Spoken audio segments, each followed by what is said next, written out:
Oh, hey friends. Didn't see you there.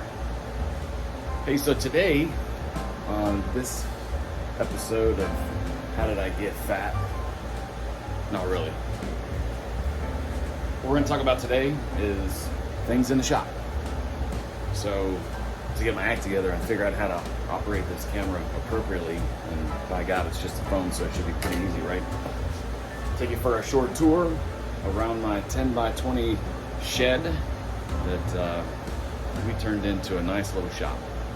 So, without further ado, let's check it out.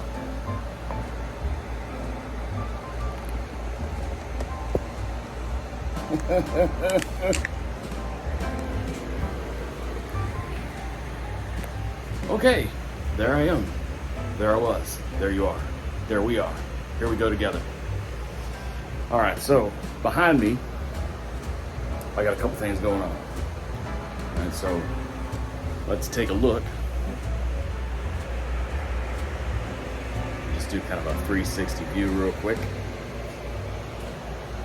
And then this is where all the painting happens. Touch up, little painting of some of my projects. Nice little paint booth I got going on here with my box fan, old school style. That's right. All right, what else do we got happening?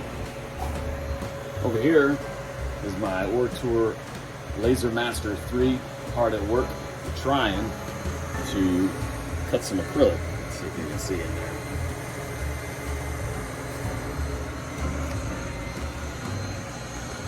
Yeah, that's not working out so well. It is glitter acrylic. It is just a diode laser. So I don't have nothing fancy like CO2 laser. Maybe one day, it's in the future, hopefully. If you look down here, that was my first diode laser, just a Laser Master 2. It's a step down from the one I have now. I believe this one was a 2.5 or maybe even a 5 watt output. The one that's cooking right now is 10 watts. A lot better, stronger, faster. All those things we need all of our tools and equipment to be stronger and faster. I wish I was stronger and faster. I wouldn't need to do any of this. Probably be trying to figure out something else for a side hustle. All right, what else we got over here? All these fancy tools. A router that I barely use, that I probably should get a little bit more familiar with. Maybe over the course of my YouTube journey, I'll learn how to do some things by watching YouTube and then post it on YouTube. Isn't that great? All right, so all of our specialty items hanging up. Everything's got a place in life. It knows where to be, and I know where to find it, more importantly. Then we got right here is my first CNC machine, X-Carve by Inventables. So I haven't taken this thing to town in quite some time. I used to carve the heck out of some stuff, and then we moved quite a few times actually, and we finally found a place for it, and it has been collecting dust instead of making dust. So another one of those items where you pay a bunch of money and hopefully you're not throwing your laundry on it. Not in this case. I try to keep a clean shop, but I definitely need to get back into what I was doing when I first bought it, which was a lot, and it was probably just the tip of the iceberg of what this thing is capable of. So then I move on. Something that doesn't really necessarily belong in this shop, but it's my DTF printer and oven. And so I'm into making t-shirts and a few other things. Direct-to-film transfers is a pretty cool business to get into if you can tolerate understanding how to work the printer and all its in its outs. And definitely there is a lot of maintenance that goes on into making sure this thing doesn't clog up, especially the white ink. Right? We know printers normally don't do white ink, and there is a reason for that.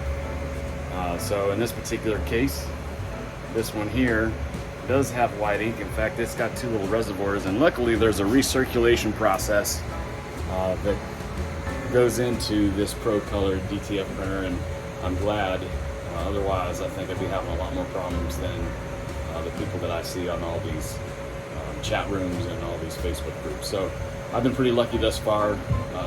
Fingers crossed, knock on wood, that things keep going all right. We'll see what happens when I get a high demand for t-shirt printing on demand type stuff. That hasn't taken off yet, and that's one of those things that I need to learn how to market and create a niche for. My website definitely has a lot of good stuff on it. If you have a chance, go check it out. NadaBystander.com. I need to get back in there, probably do some maintenance on that as well. Everything takes a little bit of time. Marketing takes a lot. So when you have a full-time job like me and you come home and try to create a side hustle and you have all these things, you tend to get a little bit overwhelmed. But as you can see, the shop's pretty organized. I keep it in pretty good shape. And I bet you that if I was busier than I have been in the past with all this equipment that it is in here now, it would probably look like a lot of the YouTubers' shops that I've seen in the videos where there's a lot of things going on. So, hey, if you got something for me to do, hit me up.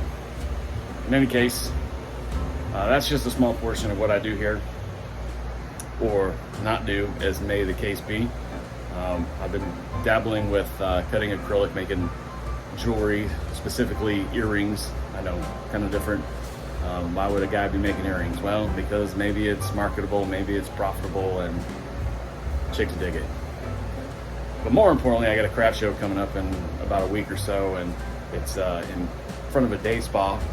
And I hope to God that there's a lot of women coming in and out of there on that weekend, and they see some of my wares and, you know, get the word out. Hey, this guy makes earrings. No, I don't, but I like to dabble in it. So currently also what I'm doing over here is there's a tumbler that I'm touching up. You can see the pan down a little bit. So yeah, sometimes tumblers don't always print the way we expect them to. We definitely have to figure out how to do that a little better, but I have figured out a technique in order to make sure that I send them out to customers looking brand new, looking good, and the flaws are no longer there. So, but that is another topic for another time. Today was specifically about, hey, what's going on in Nada Bystander shop? Well, not much, right? And until I can get the word out that I've got all this capability and the skill to operate all these tools in here, I'm probably not going to be busy. So if anybody has an idea of how I can better market my skills, get myself out there, do a better YouTube video, please hit me up in the comments. I really appreciate any kind of tutorials or help that I can get. There's only so much that you can figure out on your own by, you know, GTS, Google that shit, right? So help me out if you can. I appreciate advice from fellow crafters. That's all I got for now. Until next time, take care of each other. Most importantly, take care of yourself.